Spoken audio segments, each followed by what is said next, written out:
Well, guys, it's great to have you on the show. Super excited to get to talk to all of you guys from Chaotic Resemblance. First time having you guys on, and I'm just thrilled to get the chance to get to know you guys. Yeah, man, we're excited to be here. Thank you for having us. Thank you very much. Yeah, for sure. And I know we kind of did this earlier before we got started, but just real quick, go around and introduce yourselves and what you guys do in the band. Awesome. I'm Travis, and I sing in the band. I'm LA. I play guitar in the band. My name's John, and I play drums in the band.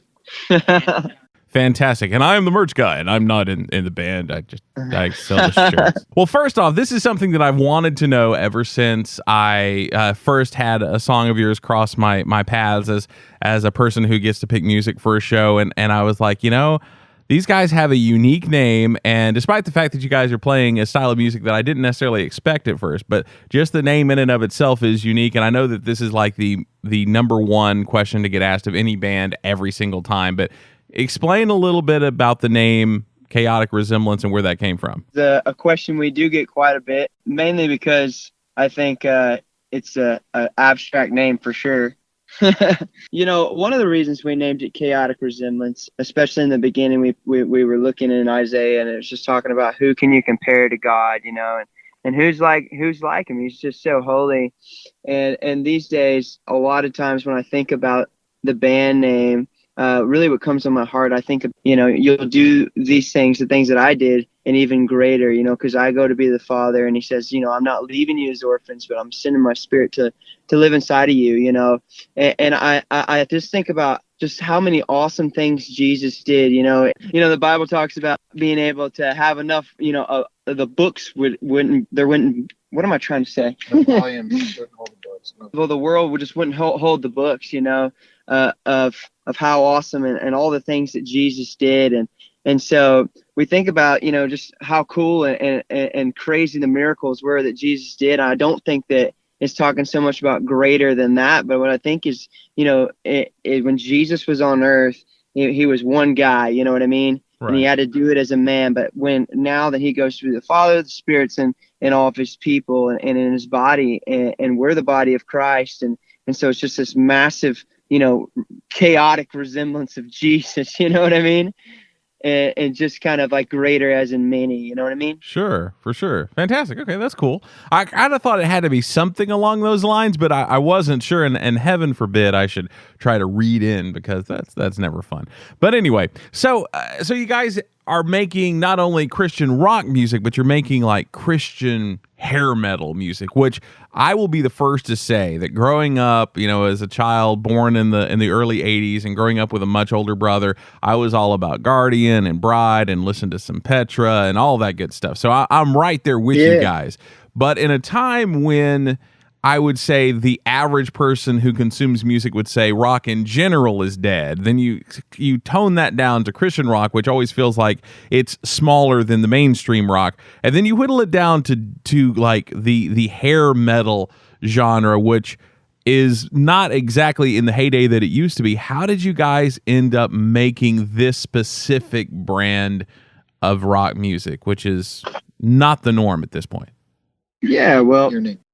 yeah, and Travis here. We never really try to go for anything. That's one thing. When I was younger, I told my dad, I was like, man, the songs just aren't coming out the way that I hoped they would when I was writing songs. And he said, man, just, write what the Lord gives you, write what's on your heart.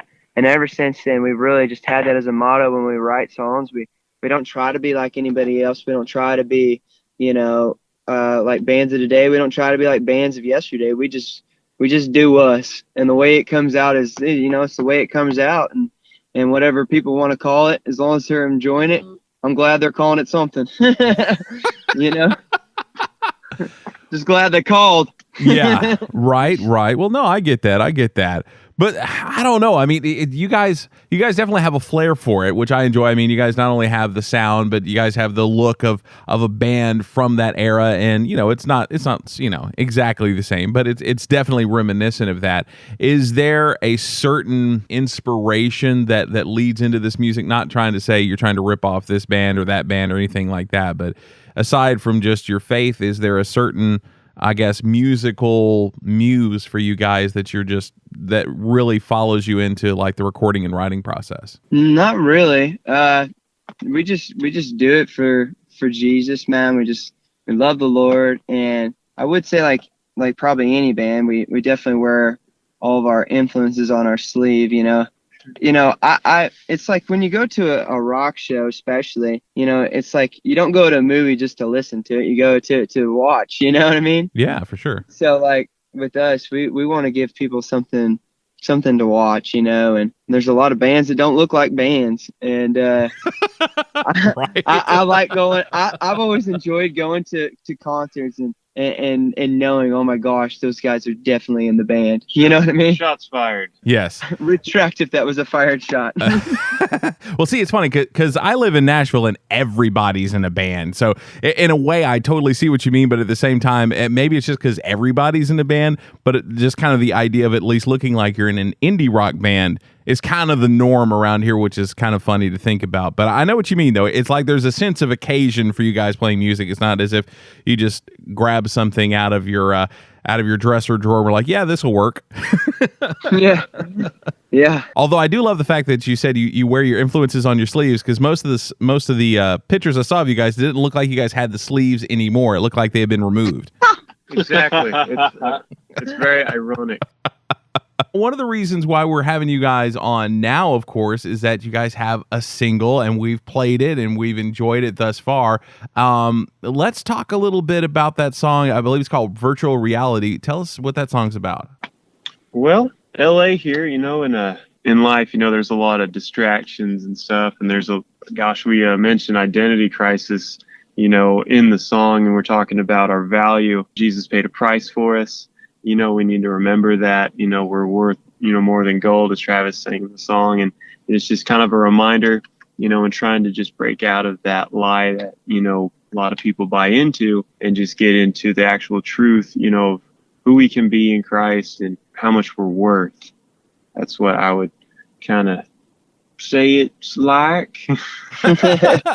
Well, cool. What about musically? I mean, what went into this song musically, and what is your favorite thing about it on a musical standpoint? Oh goodness, we had that first riff forever. Oh yeah. Forever. And we tried to make it work with a bunch of different songs, and it just wouldn't work. And so that kind of got thrown on to this, and Travis brought in more stuff to the song, and we had a breakdown, and John made the breakdown better. And oh my word, it was just, so we got a lot of things. We got some, what we like to call the bee swarms. It's like this high pitched kind of guitar swelling thing in the breakdown behind it. Oh man, it's just good stuff. So yeah. So what happens when you write songs? You have a lot of, sink and swim ideas, and then you have those that kind of just float. And the ones that just kind of float, you save for another song in the future. And this song has a bunch of those in there, so it's kind of got the best of some of our ideas throughout like the last 3 or 4 years, and it made it into this song called Virtual Reality of all things, and we really like the way it turned out. Sweet. I like it too. I mean, I've heard some of your stuff before, and I was down with it, but this one felt like it did stand a little bit taller than the rest of them have, at least that I've heard up to this point. So I'm a fan. I like it a lot. Now, you guys have also recently released a new record that is called Covenant. Number one, how long has it been out? I couldn't find a ton of stuff about it, but I've enjoyed what I've heard thus far.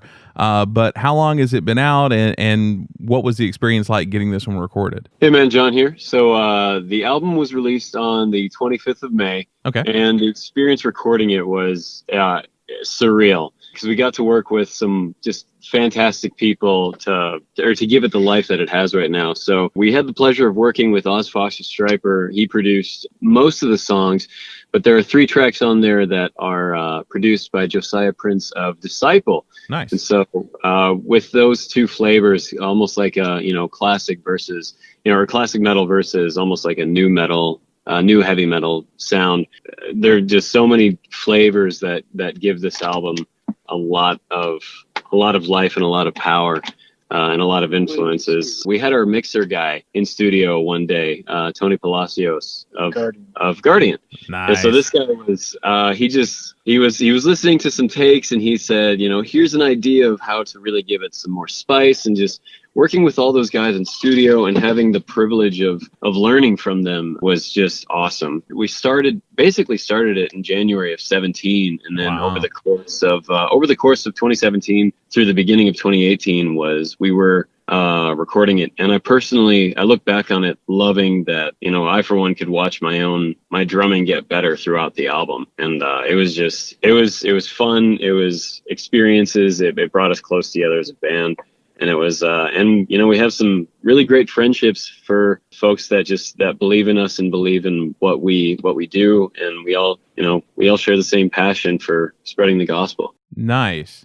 Now, I do find it interesting that like the three main people who you worked with on this album are people who I would consider rather legendary when it comes to playing guitar in a heavy band. And man, I gotta say, if I were a guitarist, which I am not, but if I had to play guitars and have them listened to by Tony Palacios or Oz Fox, I think that might stress me out just a little bit. So kudos on keeping it real and being able to come out with a product that is as good as your record is. How was that a realization for you guys being able to work with them? Well, thank you for the kind words, by the way. Yeah, Thank for you. sure. LA here. There was one day in the studio when we were working on it. He was down. He just had a couple days off in Vegas from his tour he was on with Danny Goki, and he was in there, and we were trying to get some guitar tones. So I was sitting between Tony on one side, and I had Oz on the other side, and we were trying to get a good sound. And I was like, yeah. So it's very awesome, that God put them both in on this record. But they're very chill guys, very awesome, very fun to be around, and they just want to push you and try to grow you best as possible. So we had a great time with them, and also, we had a little vocal guest on the album with Les Carlson from Bloodgood. Nice. And God's just put great pioneers of the faith in this genre as well in our lives to glean from and to be mentors in our lives. And so it's fun, sometimes intimidating, but it just grows you and just pushes you to be better. Yeah, for sure. Now, what do you think from each one of you guys, really, what would you say is the thing that you guys took away from making this album, or a thing that you learned that you maybe didn't know before the process of getting Covenant recorded? I just think with anything you do, you always learn the what to do's and the what the not to do's. Yeah. Honestly, and this is Travis here, but obviously, we're extremely proud of the way it all turned out, and I really don't have any personal oh man, I wish we would have done this, or wish we wouldn't have done this. I'm really happy with the way the album turned out. Like John said, it was a long time coming. So it being a long time coming, we gotta, kind of work out a lot of the kinks along the way. But, I'm just glad that, we were able to, that we're able to have an album out there, because there's a lot of bands out there that, that maybe don't have the same opportunities that we had. And so it's just awesome. Yeah, LA here. One thing I've learned from this record, it did take us a long time, so it built up our perseverance and our patience, and so I think a lesson from that, is just continue to work hard. Even if it's not lining up, because there'd be times where it was like, well, I don't know what we're gonna do, and then the Lord would open the door and be like, oh yeah, we're going to the studio in a week. I'm like, oh, awesome. And so it just showed me, just continue on, stay strong in the faith, and just keep pushing. And the end product is something that you're going to be very happy with. And now we have even more stuff to do with it. And so it's just great. Very cool. Very cool. And lastly, John here, from my standpoint, something that I learned along the way was I refer to it as radical dependence. And what that means for me is just I learned radical dependence on God, and to just have sort of that reliance on what we don't have, he has. Where we aren't, he is. So a lot of those things that just sort of gave me peace of mind and resilience to enjoy the process. Very cool. I like that. So one of the other songs that you guys have kind of pushed out and you've got a video up for it and whatnot is called Jesus is King. Would you guys like to talk about that song? Yeah, Jesus is King is Very pretty. Travis here. I was kind of going through a season of praying a lot with my guitar, and we were out on the road, and that turned into some worship songs, and that was a song that came out through that, and I was just singing it a lot in the RV, and then we would go and preach at churches and stuff every now and then throughout the tour, and when that would happen, me and LA would just sing that on the acoustic, and we just kind of came to a decision as the band that we needed to put that one on the record, and because it just shows our heart and our true motive of why we do this, and that's just to give God glory. The song is just all about how real and amazing Jesus really is, and how he is our King, and what he did for us, and what it looks like to be in love with Jesus. Now, one of the things that I always like to ask people who are on the show, which I think gives people a little bit kind of a different side to people who play music for a living or as their main hobby or whatever you want to call it, depending on, I guess, the finances of the whole thing. But you guys are in a band. You guys dress like you're in a band. You've got the long hair. Some of you guys have the tattoos. You have the sleeves ripped off your shirts. I mean, you guys are definitely hardcore. But even so, from each one of you guys, what would you say is the most un-rock and roll thing about you? Oh my gosh. I have bright white. I'm sorry, this is John here. I have bright white New Balance 624 tennis shoes, and I love them. They sound comfortable. I got to say, there's something about the dad shoes or the Seinfeld shoes that they are insanely comfortable, no matter what they look like. They take a little bit of breaking in, but once you get there, they're pretty great. Nice. Figured out. LA here. Oh, goodness. Most unrock and roll thing about me. It'd probably be maybe my listening choice of music, because it can vary from old 70s, groove and stuff, and it can go to Cher, it could go to Kirk Franklin kind of stuff. I love that stuff. And so that may be one thing, unless you guys can maybe think of something else that might be weird. Yes, Travis, I was about to say the same thing as Logan. I would probably say the same thing. I rarely listen to heavy music. I usually listen just like worship music or got the Bible going or something like that. Also, I would probably say we work construction during the day, me and LA, so but there's a lot of rock and roll dudes who do that. So I'm not sure. I'd probably say music habit. Cool. When you play rock and roll all the time and you're at heavy shows all the time and things like that, you get your fix. And so, you're ready to listen to something sometime. Now, every now and then, you pull out the heavy stuff, but usually I'm listening to like Bethel music or something. Nice.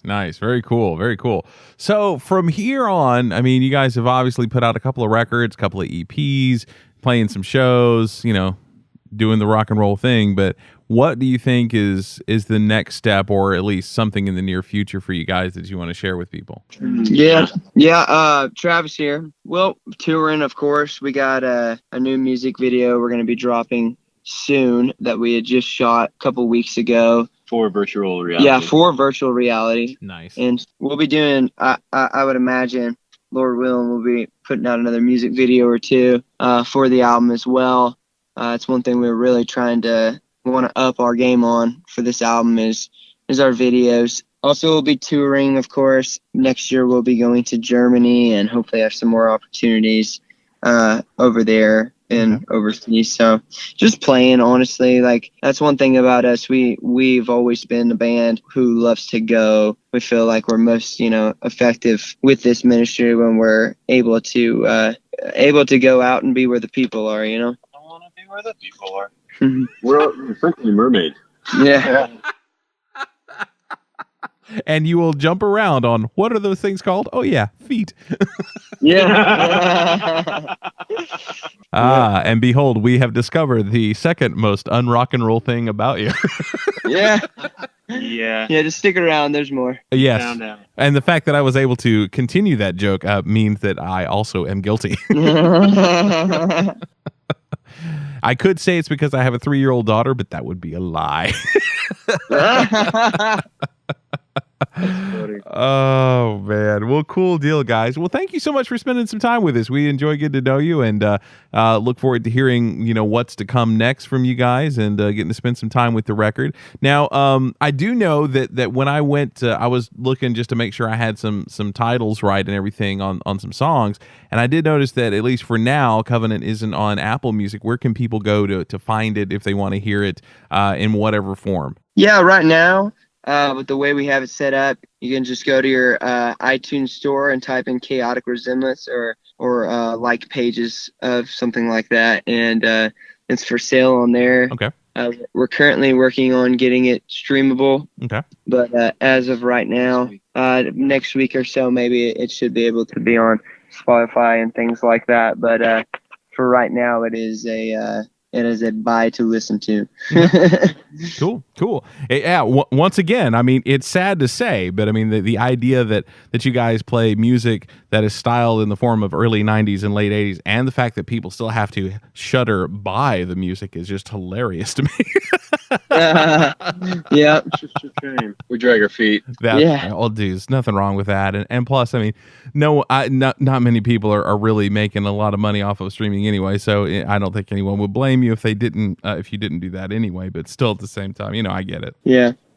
And also, like, you can hit us up on Facebook or come to any of our shows and get a hard copy or a digital card. Cool. Awesome. Love it.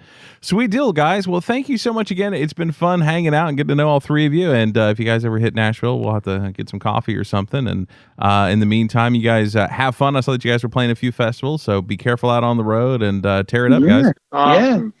Yeah, and you guys can look us up on Chaotic Resemblance on Facebook, MySpace. Nobody uses MySpace. See, I guess we are dated, man. Facebook, Instagram, Twitter, YouTube, chaoticresemblance.com, and we'd love to chat with anybody out there, and even if you need prayer or anything like that, we're here for that too. Cool, nice, sweet deal.